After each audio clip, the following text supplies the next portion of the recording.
BX1 +. L'édito Fabrice Grosfilet.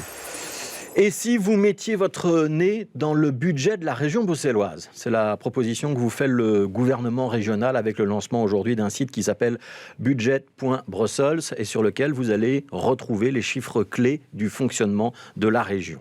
Vous proposez de vous plonger dans le budget, je sais, c'est un peu iconoclaste, perdu d'avance, ça semble tellement rébarbatif, un budget, des colonnes de chiffres, des intitulés pas toujours clairs, des entourloupes dissimulées entre les lignes. A priori, c'est un sujet qui ne passionne que le monde politique, les journalistes, et encore pas tous, et une poignée de citoyens extrêmement motivés. Et pourtant, avec ce site, le budget régional est à la portée de tous. Une présentation simple, un peu d'interactivité, un grand cercle de couleurs sur lequel vous devez cliquer pour découvrir les chiffres qui se dissimulent derrière.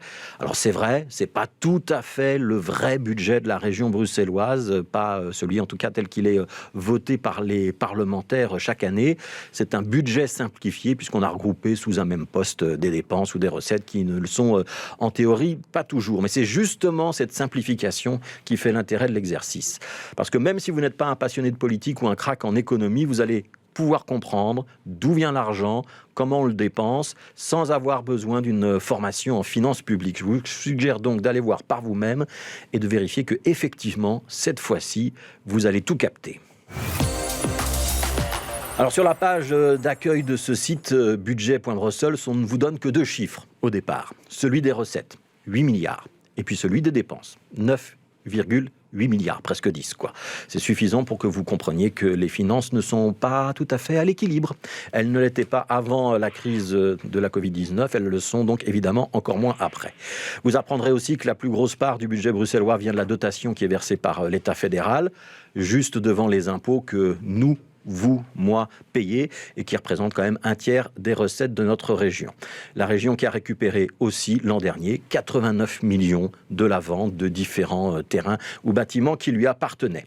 Côté dépenses, vous découvrirez qu'on investit légèrement plus dans les programmes sociaux au sens large que dans la mobilité et que le salaire des fonctionnaires bruxellois, par exemple, ça représente à peu près 314 millions par an. Il y a même sur ce site un petit quiz où vous allez pouvoir essayer de deviner le coût d'un radar, le prix d'un panneau de signalisation ou celui d'un terrain de mini-foot.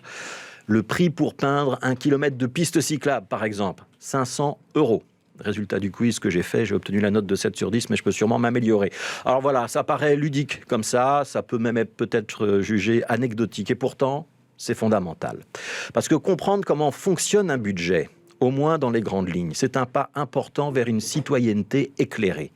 Un pas qui va vous permettre de comprendre les enjeux politiques de la région bruxelloise et d'avoir de la distance critique avec ce que les hommes ou les femmes politiques, leurs partis, les journalistes et tous les autres leaders d'opinion vous racontent à propos de ce budget régional. Et si dans cette rubrique on ne dit pas toujours du bien des élus, il faut souligner que cette initiative-là du ministre du budget Sven Gatz doit être soulignée. Parce que dans ces temps de grande incertitude, de défiance même entre l'opinion et une partie des élus, dans ces temps où les discours populistes fleurissent et ont pignon sur rue ou sur le net, c'est typiquement cette information accessible, transparente, présentée de manière pédagogique, qui va peut-être, en tout cas on l'espère, permettre de rapprocher les citoyens et leurs représentants et vous faire comprendre que la politique, ça vous concerne directement.